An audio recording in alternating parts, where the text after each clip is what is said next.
Hi guys, today I am going to share Easy Fall Sensory Bin for preschoolers. Sensory bins are amazing for teaching preschoolers necessary skills. This fun pumpkin-themed sensory bin is great for practicing counting and fine motors. Here I used corn as base and some pipe cleaners, pumpkins, and pom-poms to pretend as pumpkins.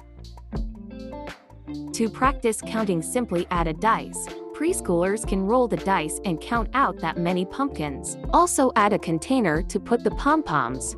Use any kind of fine motor tools. Here I used cloth pins. Cloth pins will help your preschooler develop fine motor strength while picking up the pom-poms. This pumpkin sensory play is simple to put together, and you can easily make adjustments based on the materials you already have on hand. It's perfect during the fall season. The different colors, shapes, and textures are sure to keep your child engaged as they play. Hope you like this idea. Please don't forget to subscribe, share, and like this video.